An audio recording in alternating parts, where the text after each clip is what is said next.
Pregunta 2, parte A, problema 4011 del Jung Kuo. Tenemos una onda electromagnética plana de intensidad I, la cual cae sobre una placa de vidrio que tiene un índice de refracción n. El vector de onda está en ángulo recto con respecto a la superficie. Esto quiere decir incidencia normal. Aquí me falta una L. Nos piden mostrar que el coeficiente de reflexión a la incidencia normal está dado por R igual a n-1 al cuadrado partido en n más 1 al cuadrado. Esto es en paréntesis. Para una sola interfaz.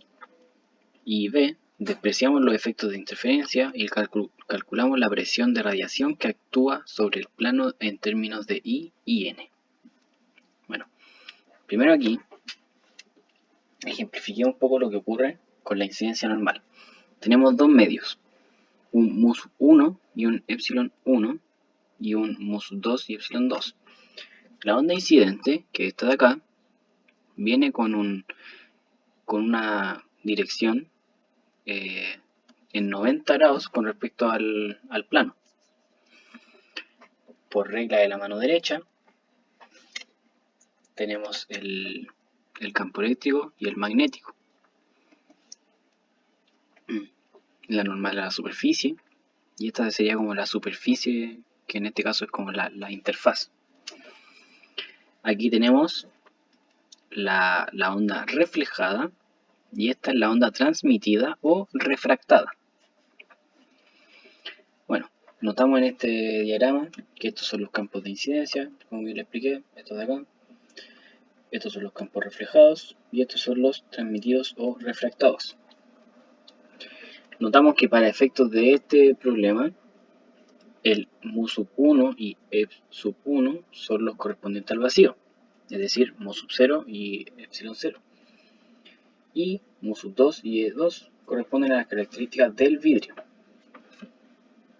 La permeabilidad magnética relativa del vidrio es aproximada a 1, por lo tanto mu2 es igual a mu0 por 1, que eso va a ser mu0, por lo tanto la permeabilidad magnética del vidrio la podemos tomar como la del vacío.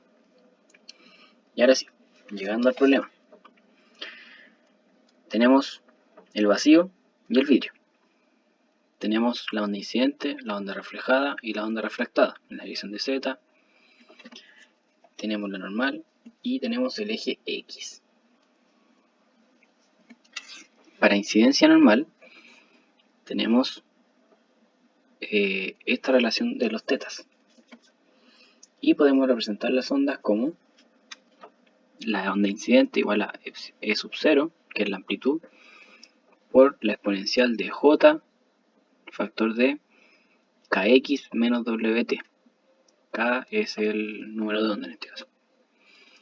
Y así igual para la reflejada, que sería E' y la refractada E'', al igual que los K que están acá. Bueno, podemos recordar que el índice de refracción n se calcula como la velocidad de la luz partido en la velocidad de propagación en el medio. Pero nosotros sabemos que el vidrio posee una conductividad muy pequeña. Eso quiere decir que su conductividad tiende prácticamente a cero.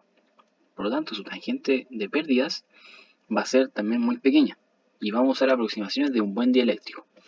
En este caso, nuestra velocidad de propagación en este medio lo podemos aproximar a 1 partido a la raíz de mu por epsilon. Y la velocidad de la luz en el vacío es 1 partido en la raíz de mu sub 0 por e sub 0. Por lo tanto, el índice de refracción del vidrio va a terminar siendo, reemplazando los valores, la raíz de epsilon, que en este caso es la permisibilidad eléctrica del vidrio, partido en la del vacío. Nos queda bien compacto, podríamos decirlo, bien pequeño. Y podemos descomponer la onda en dos componentes polarizadas, con planos de polarización perpendiculares. Vamos a tomar la dirección arbitraria X e Y, ya que son perpendiculares. Descomponemos la onda en dos componentes polarizados con E paralelo a las dos direcciones. Vamos a tener una polarización en X y una polarización en Y. Tenemos la incidente, que va en X, y el magnético en Y, la reflejada, que es lo opuesto, o sea, del magnético, y la refractada que es la misma dirección de este, que como podemos notar acá, aquí, el campo eléctrico mantiene su dirección, pero el que cambia es, aparte de la dirección de la onda, es el magnético. Uno entra y el otro sale de la hoja, por decirlo así, o del plano. Y la polarización en I. Si aplicamos condiciones de borde para la polarización en X, es decir, esta parte, luego notaremos que el caso para acá es análogo, por lo tanto se tiene el resultado final. Si aplicamos estas condiciones, la polarización en X de la onda incidente más la reflejada tiene que ser igual a la refractada. Asimismo, para el campo magnético, la incidente menos la reflejada tiene que ser igual a la refractada. Todo esto por el signo que tiene acá en la polarización, que va en el sentido contrario. Y para una onda plana tenemos que la raíz de mu por el módulo de h tiene que ser igual a la raíz de epsilon por el módulo de d. Pero ¿de dónde nace esto? En un buen dieléctrico podemos aproximar la impedancia intrínseca como la raíz de mu partido en epsilon. Pero esto también está definido como el módulo del campo eléctrico partido en el del campo magnético. Y por lo tanto podemos despejar, tirar como una raíz a cada lado y nos llegamos a esta expresión. Y aquí una carita feliz porque así lo encontramos. Si aplicamos lo anterior en la ecuación para los campos eléctricos, llegamos a esta, a esta expresión de acá abajo, con n el índice de refracción. Pero ¿de dónde nace esto? Nace de que X partido en la impedancia 1 menos el campo de la onda incidente partido en la impedancia del medio 1 menos el campo, la onda, el campo eléctrico de la onda reflejada partido en la impedancia del medio 1, ya que ambas están en el medio 1, tienen que ser igual al campo partido en la impedancia del medio 2. Por lo tanto, podemos pasar este multiplicando, la impedancia multiplicando, y como tenemos las dos impedancias acá, ya que el aire y el vidrio se toman como dieléctrico muy bueno, llegamos a que n, llegamos al índice de refracción n, que habíamos calculado anteriormente. Usando lo encontrado, reemplazamos, llegamos a esta expresión de acá. Luego reemplazamos con esto para dejarlo sin depender de la onda refractada, solo tener la incidente y la reflejada. Luego juntamos términos en común y dejamos despejada la onda reflejada en función de la incidente con los índices el índice de refracción. El mismo resultado lo obtendremos para la polarización en I, ya que tomamos algo arbitrario y son perpendiculares, por lo tanto vamos a tener lo mismo. Por lo tanto podemos asegurar de que esto se va a cumplir para ambos casos. Ya no es necesario ponerle la dependencia de la polarización en X o en Y, ya que si hacemos el procedimiento vamos a llegar a lo mismo. La intensidad de la onda va a estar dada por la magnitud del vector de Poynting. Y para esta parte debemos recordar que al escribir el campo de manera fasorial definimos de esta manera.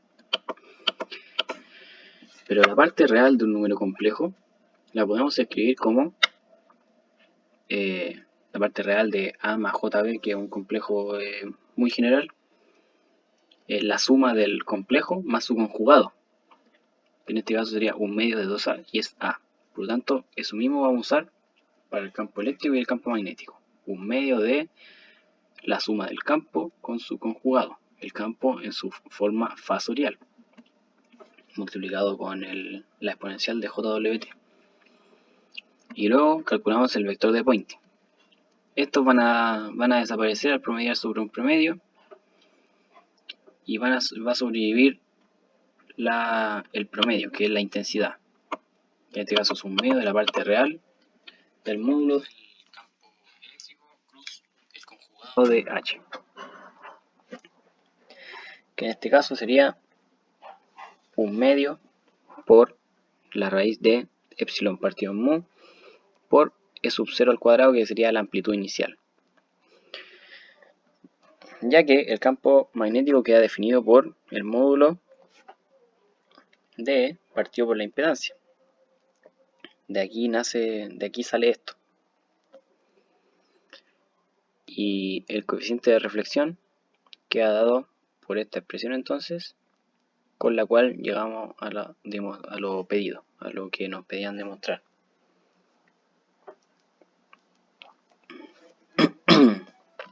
Ya, parte B.